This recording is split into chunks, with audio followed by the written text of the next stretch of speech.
नमस्कार विद्यार्थी मित्रांनो.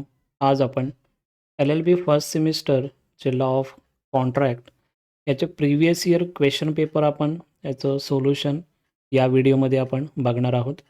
लास्ट व्हिडिओमध्ये लीगल लँग्वेजचे काही क्वेश्चन आपण प्रिव्हियस इयर सोल्युशन आपण बघितलेलं आणि त्यामध्ये तुमचा प्रतिसाद चांगला होता. त्या म्हणून नवीन जे काही सब्जेक्ट आहेत जसे टॉट असेल किंवा अजून काही सब्जेक्ट आहेत त्या सब्जेक्टबद्दल तुम्हाला पेपर सोल्युशन कसं असायला पाहिजे, तुम्ही क्वेश्चन आणि आन्सर कसं लिहिलेलं पाहिजे त्यामध्ये आणि आन्सरमध्ये लाँग आन्सरमध्ये कोणत्या गोष्टी त्यामध्ये असलं पाहिजे त्याची आपण इन्फॉर्मेशन आज आपण घेणार आहोत.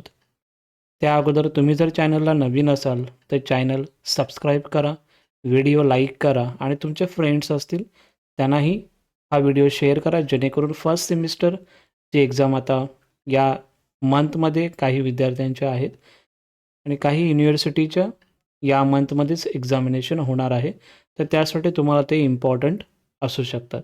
तर काही गोष्टी आहेत, काही मी तुम्हाला सांगणार आहे यामध्ये सोल्युशन कशा पद्धतीने असलं पाहिजे. ओके, चला तर मग आपल्या टॉपिकला सुरुवात करूया. जसं की प्रिव्हियस इयर क्वेश्चन पेपर आपण यामध्ये ओपन केलेलं आहे. तर यामध्ये आपल्याला फर्स्ट क्वेश्चन जो विचारलेला असतो, आन्सर 2 सेंटेन्स अटेम्प्ट 6. 1-2 वाक्यात उत्तर लिहा कोणतेही 6. म्हणजे आपल्याला एक प्रश्न जो असतो तो 2 मार्कासाठी विचारलेला असतो. त्यामध्ये 8 प्रश्न असतात. त्यापैकी तुम्हाला 6 प्रश्न हे सॉल्व्ह करायचे असतात. फर्स्ट क्वेश्चन हा असतो. टोटल जर टायमिंग जो दिलेला असतो आपल्याला 2.5 तासाचं. त्यामध्ये आज आपण बघणार आहोत लॉ ऑफ कॉन्ट्रॅक्टचं. FOLLB फर्स्ट सेमिस्टर जे रेग्युलर स्टुडंट आहेत त्यांच्यासाठी आपण हा जो लास्ट इयरचा जो पेपर झालेला त्याची आपण इन्फॉर्मेशन घेतो आहे आणि जे मार्क्स आहेत ते 75 मार्क्ससाठी आहे आणि 25 जे मार्क आहेत ते मार्क्स तुमचे इंटर्नलसाठी असतात. आता यामध्ये आपण हे क्वेश्चन जर बघितलं तर हे क्वेश्चन आपण यामध्ये नाही घेणार आहेत. तर जे काही इम्पॉर्टंट क्वेश्चन आहेत ते क्वेश्चन तुम्हाला मी इथे देण्याचा प्रयत्न करणार आहेत. ते काही क्वेश्चन मी स्वतः बनवलेले आहेत किंवा काही त्याचा आन्सर देण्याचा प्रयत्न केलेला आहे. ते एकदा आपण आता बघूया. यामध्ये जर बघितलं तर फर्स्ट क्वेश्चन जे आहेत म्हणजे question 1, answer the following 2 or 3 sentence म्हणजे 2 किंवा 3 वाक्यामध्येच तुम्हाला यामध्ये आन्सर लिहायचं आहे. जास्त जरी आन्सर तुम्ही लिहिलं तरी तुम्हाला मार्क्स किती आहेत एक प्रश्नासाठी, तर 2 मार्क आहेत. तर जास्त मोठं आन्सर लिहून काही प्रॉब्लेम नाही आहे, बट त्यामध्ये तुमचा वेळ जाऊ शकतो. तर त्यासाठी आपल्याला काय करायचं आहे, जो प्रश्न आपल्याला 2 मार्कासाठी विचारलेला आहे तर 2 किंवा 3 लाईन्समध्ये तुम्हाला ते आन्सर देणं तेवढंच गरजेचं आहे.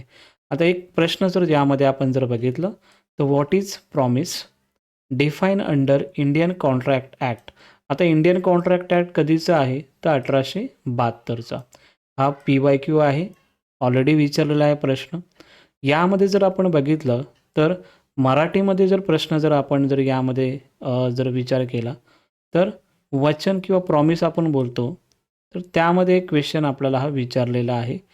तुम्हाला इंग्लिशमध्ये यामध्ये सांगतो आणि मराठीमध्ये पण तुम्हाला याचा आन्सर सांगतो. ठीक आहे. जसं की इंग्लिशमध्ये आपल्याला आन्सर केवढं लिहायचं आहे यामध्ये, तर आपल्याला काय विचारलं, डेफिनेशन विचारलेली आहे प्रॉमिसची. तर यामध्ये तुम्हाला आन्सर असं लिहायचं आहे की the term promise define under section 2B states that a, when a proposal accepted becomes a promise. हा तुमचा इथे क्वेश्चनचा आन्सर झालेला आहे डेफिनेशन. त्यामध्ये अजून जर तुम्हाला काही ॲडअप करायचं असेल तर promise in a law is an accepted proposal. तर हे तुमचं डेफिनेशन तुम्हाला यामध्ये लिहायचं आहे की प्रॉमिसची डेफिनेशन काय आहे. ओके. त्यामध्ये तुम्हाला दुसराही क्वेश्चन विचारलेला असतो, हू आर दी प्रॉमिसर, असाही क्वेश्चन तुम्हाला येऊ शकतो यामध्ये. कारण की हा मुंबई युनिव्हर्सिटी नोव्हेंबर 2012मध्ये हा प्रश्न विचारलेला आहे. Who are the promisor and promisee under the Indian contract act 1872. Okay. तर यामध्ये ऑलरेडी लास्ट इयरला क्वेश्चन विचारलेले आहेत, त्यासाठी हे तुम्हाला मी दिलेले आहेत. तर यामध्ये आन्सर असं लिहू शकता तुम्ही, the person making the proposal is then called the promiser and the person to whom it is made is called as promisee. Okay, यामध्ये सेक्शन 2C तुम्ही उपयोग यामध्ये करू शकता.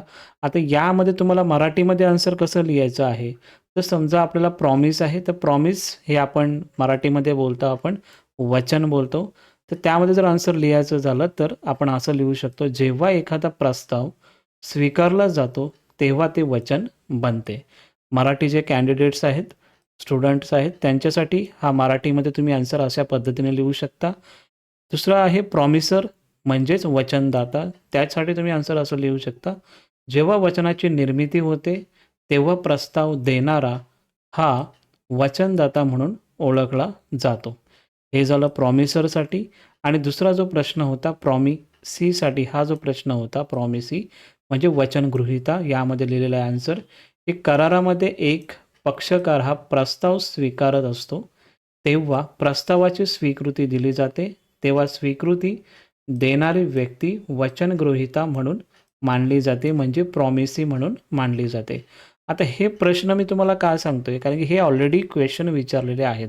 आता विचारू शकतात का, तर हो, काहीही सांगू शकत नाही आहे, विचारू शकतात काही, बिकॉज लास्ट युनिव्हर्सिटी जे प्रश्न आहेत ते ऑलरेडी 2023मध्ये विचारलेले आहेत. तर हे इम्पॉर्टंट क्वेश्चन आहेत. त्यानंतर हे झालं 2 आणि 3 लाईन्स मी तुम्हाला अशा पद्धतीने आन्सर तुम्हाला टेंटेटिव्ह लिहायचं आहे. ओके, त्यानंतर क्वेश्चन नंबर 2 आपल्याला विचारलेला असतो की क्वेश्चन नंबर 2 त्यामध्ये तुम्हाला सांगतो मी, दुसरा एक प्रश्न आहे की invitation to offer with 2 example. कधी कधी एक एक्झाम्पल विचारतात, कधी कधी 2 एक्झाम्पल तुम्हाला विचारतात.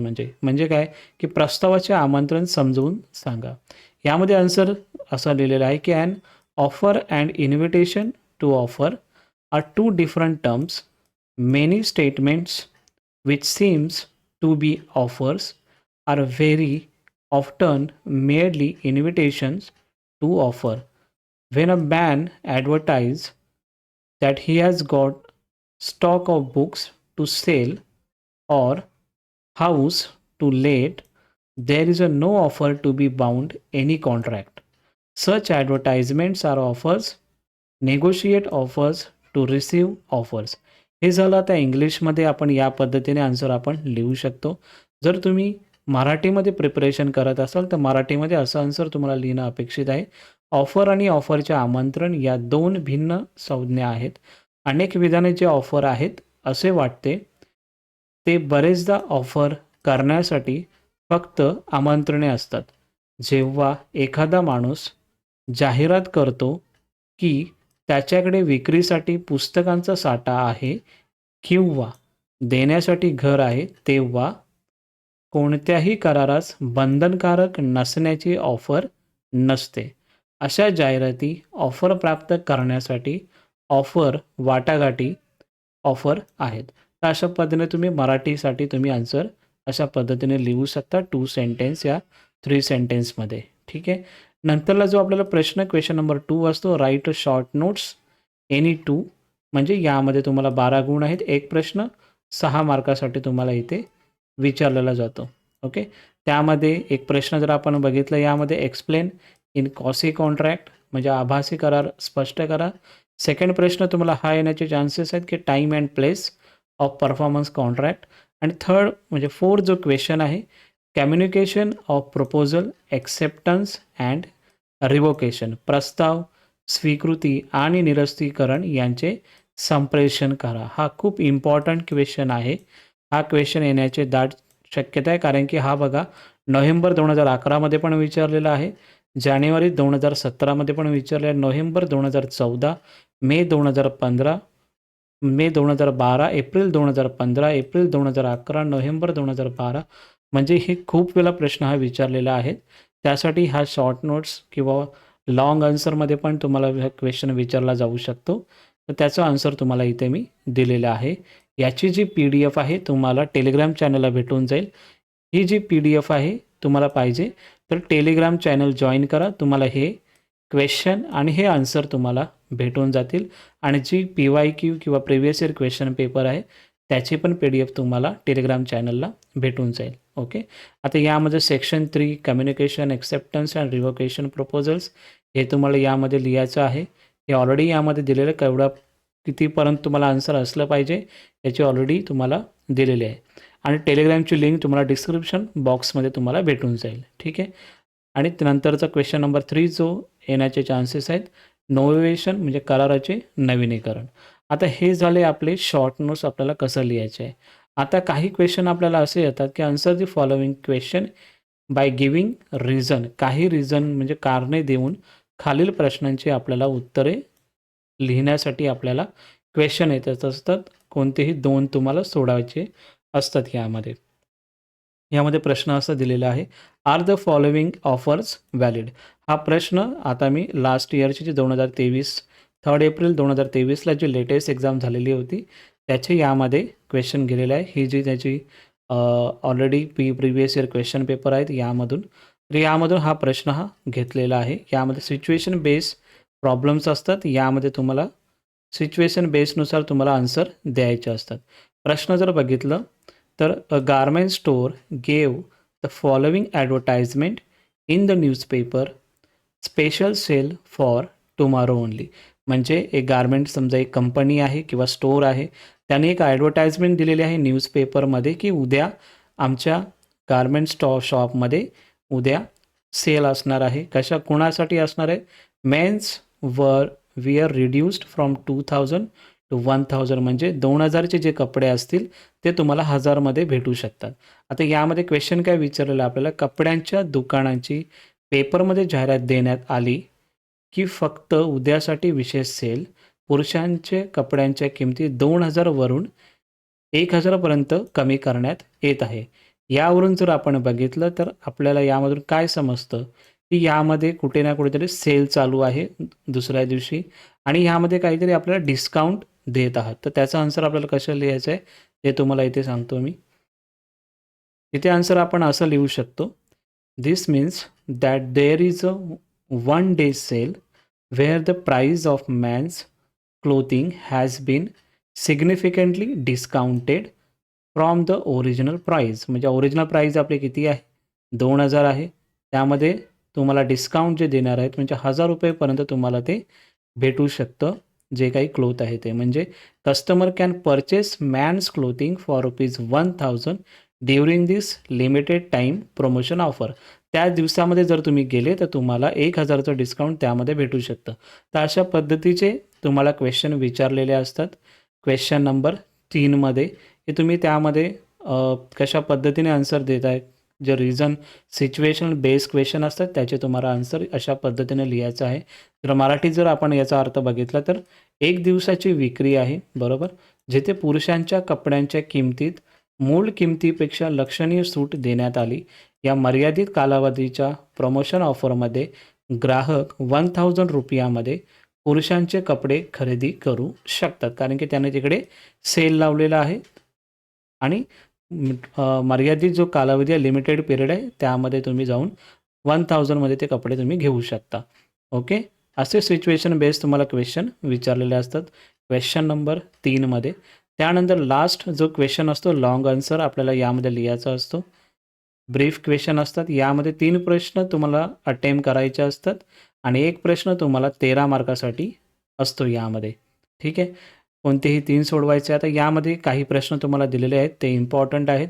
याची PDF तुम्हाला टेलिग्राम चॅनलला भेटून जाईल. ठीक आहे, यामध्ये हा लॉंग आन्सर तुम्हाला कशा पद्धतीने लिहायचा आहे त्याची PDF तुम्हाला मी टाकून देतो, तेही तुम्हाला यामध्ये सांगतो मी. ओके, यामध्ये जर लॉंग आन्सर जर बघितलं आपण तर what is contingent contract, discuss the principle of the contingent contract.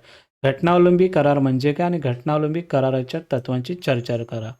Explain the various mode of discharge contract. भारतीय करार कायदा अंतर्गत करार सदृश्य असलेले नातेसंबंधी काय आहेत. What is a breach of contract, discuss and elaborate the essential of valid contract with relevant case law. Case law खूप महत्त्वाचा यामध्ये तुम्हाला द्यायचा आहे. आता यामधला एक क्वेश्चन लास्ट इयरला जो विचारलेला आहे तो तुम्हाला मी सांगतो कशा पद्धतीने तुम्ही हा आन्सर कशा पद्धतीने सोडवू शकता आणि कशा प्रकारे सोडवणं गरजेचं आहे ते तुम्हाला मी इथे दाखवतो. जसे की इंग्लिशमध्ये हा प्रश्न जर आपण बघितलं तर हा प्रश्न आहे, ऑल कॉन्ट्रॅक्ट्स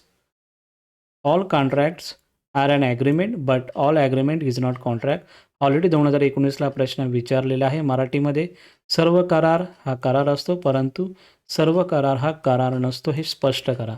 यामध्ये तुम्हाला जर बघितलं तर सायनॉप्सिस तुम्हाला यामध्ये असं दिलायचं आहे, म्हणजे जे आपण क्वेश्चन जे आहे त्यामध्ये पहिलं आपल्याला सायनॉप्सिस द्यावाचं असतं, इंट्रोडक्शन लिहायचं असतं, डेफिनेशन लिहायचं असतं आणि नंतरला तुम्हाला हे जे पॉईंट्स आहेत ते तुम्हाला यामध्ये अशा पद्धतीने लिहायचं आहे.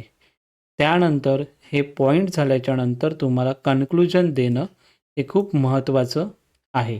ठीक आहे. आता यामध्ये इंग्लिशमध्ये हे आन्सर इंट्रोडक्शन तुम्हाला मी असं यामध्ये दिलेलं आहे. अशा पद्धतीतून तुम्ही आन्सर लिहू शकता. डेफिनेशन तुम्हाला यामध्ये दिलेलं आहे, हाऊ टू राईट म्हणजे डेफिनेशन कसं लिहायचं आहे. त्यानंतर ही जी PDF आहे ती पण तुम्हाला म्हणजे डिस्क्रिप्शन म्हणजे टेलिग्रामचं चॅनल आहे त्यामध्ये तुम्हाला मी पाठवून देतो. आणि त्यामध्ये तुम्हाला केस लॉ पण लिहिणं खूप महत्त्वाचं आहे. ठीक आहे. आणि यामध्ये जर बघितलं आपण आता मराठीमध्ये आपण यामध्ये कसं लिहू शकतो, तर मराठीमध्ये तुम्हाला असं लिहायचं आहे, जसं आपण तिकडे सायनॉप्सिस लिहिलं इकडे आपल्याला सारांश असं लिहायचं आहे. त्यामध्ये प्रस्तावना असेल, कराराची व्याख्या असेल, करार म्हणजे काय हे लिहायचं आहे. त्याच्या बाबतीत काय कोणते प्रश्न आहेत, म्हणजे काही पॉईंट्स आहेत ते तुम्हाला अशा पद्धतीने लिहायचं आहे. आणि कन्क्लुजन म्हणजे निष्कर्ष तुम्हाला त्यामध्ये त्या क्वेश्चनच्या आन्सरमध्ये अपेक्षित आहे. आणि हे जी PDF आहे यामध्ये ऑलरेडी मी तुम्हाला बनवून दिलेलं आहे की कशा पद्धतीने तुम्ही यामध्ये आन्सर चांगल्या प्रकारे तुम्ही लिहू शकता. तर याची PDF तुम्हाला डिस्क्रिप्शन बॉक्समध्ये टाकून देतो. ठीक आहे. आता हे झालं आपलं लॉ ऑफ कॉन्ट्रॅक्टसाठी कोणकोणते क्वेश्चन जे इम्पॉर्टंट आहेत ते तुम्हाला दिले मी तिकडे. आणि यामध्ये क्वेश्चन आन्सर आपल्याला कशा पद्धतीने आपण लिहायचं आहे त्याचं एक तुम्हाला एक टेंटेटिव्ह आयडिया मी तुम्हाला सांगितलेली आहे. ठीक आहे. अजून जर काही तुमचे प्रश्न असतील तर नक्की मला कमेंट सेक्शनमध्ये कमेंट करा. मी नक्की तुम्हाला हेल्प करण्याचा प्रयत्न करेल आणि जे काही तुमचे डाऊट्स असतील ते नक्की मी सॉल्व करण्याचा नक्की प्रयत्न करेन. ओके. तुम्हाला जर हा व्हिडिओ आवडला असेल तर नक्की व्हिडिओ लाईक, शेअर आणि हा चॅनल तुमचाच आहे तर नक्की याला सबस्क्राईब करा. Thank you so much.